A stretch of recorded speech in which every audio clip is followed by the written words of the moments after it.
Let's bring in Peter Jennings, Strategic Analysis Australia Director, joining us live from Canberra. Good to talk to you again, Peter. I'm interested to get your thoughts on this. Obviously, there's a risk to the US in taking people from these sorts of countries, but Australia takes people from these sorts of countries, so presumably we have security vetting, but we saw with people coming in from Gaza that a lot of claims the security vetting wasn't up to speed. So while Trump attacks things with a blunt instrument, is there a security rationale behind what he's doing? Absolutely, I think there is a security rationale, and if anything, Chris, what we've seen in the last couple of years has been a return to a pattern of terrorism and the risk of terrorism growing in democracies, including in the United States. The devil is always in the detail, and I see that even for the countries that Trump has completely restricted, there will still be exclusions, people that have visas, people that can enter the United States because it's said to be in the interests of the United States. So I'm hoping, for example, in the case of Afghanistan, that means that if they find individuals that helped the American military or indeed our military during those days, that they will be allowed in. Yep. Often people can be critics of their own country's regimes. But broadly, I think, Trump knows this is going to be popular inside the United States, not just with his own base, but much more broadly. And it's a tough, broad measure, but it is one which is designed to, keep the United States safer from the risk of terrorism. Now, he's done it on the back of that terror attack in Boulder, Colorado. The alleged assailant there is an illegal immigrant, Mohammed Solomon, from Egypt. So he's highlighting, and the president's gone directly to that, highlighted the problem of illegal immigrants. Are there lessons for Australia to be learned here? Because with the amount of terrorism we're seeing around the world now, surely there is no time for complacency. We need to be eternally vigilant. Well, I think one of the interesting phenomena of terrorism is that an event happens and then we very quickly forget about it. We had what looked like a momentum towards greater violence and the risk of terrorism last year, which was manifest in those attacks on synagogues and other areas where Jewish people had been identified. Now we haven't been talking about it for a few months. The threat hasn't gone away, Chris, and I think, we are often going to be a casualty of the growth of this terrorism threat in other democracies with a kind of a copycat effect in the Australian system. So the problem hasn't gone away, and I think we've just constantly got to be alert to those risks. And that should include in the way that people are vetted before coming into Australia under any sort of visa arrangement.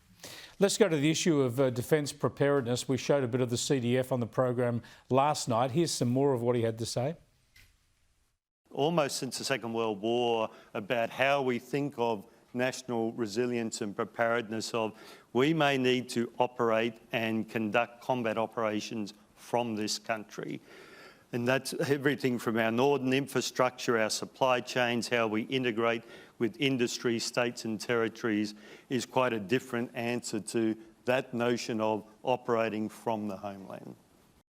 So he's raised the idea, the reality, the prospect of combat operations from this country. He also talked about the sorts of equipment and funding that defence might need, and that any further requests would go to the government next year. He's, of course, constrained by not being too political, but the overall sweep of what he had to say only lends weight to this debate about investing more in defence, especially in light of what the American Defence Secretary has said here.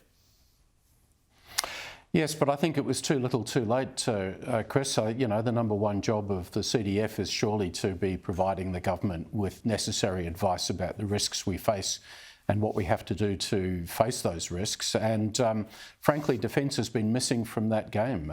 It has taken itself so far away from any public discussion about these issues that really, to hear the CDF make these extremely restrained comments at a conference appears to be surprising people. Of course, the risk is greater. Of course, China has the capacity with missiles to attack any base it wants to in Australia. So how come we're only having this conversation now? We've had ministers tell us for half a decade that we face the greatest threat since the end of the Second World War. Isn't it about time we did something about it? And that includes the Chief of Defence Force. Yeah, that's a very, very powerful point. I mean, they're there to lead, and they do have immunity to some degree from the political debate. They should be able to say what we need. And let's hope they speak up more robustly in the future. We're right behind the eight ball. Now, just briefly, we're nearly out of time, but could you give us your assessment on Ukraine at the moment? They've delivered a couple of heavy hits to Russia. They must be battening down the hatches, expecting a pretty robust Russian response soon. It's hard to know what more Russia could do than the absolute pounding they've been handing out to Ukraine this year. Russia has lifted the tempo of attacks on civilian infrastructure. I think the message we should take from the last few days is that Ukraine does have a whole number of cards it can play, some serious aces, Chris. Yep. If they can do what they've done in terms of these Russian aircraft, there'll be more plans like that afoot. Ukraine is far from finished. It's a strong country, very determined, and I think it's going to continue this fight for as long as it is able to do so, which is another reason why we should be supporting them. Good. Thanks for joining us again, Peter.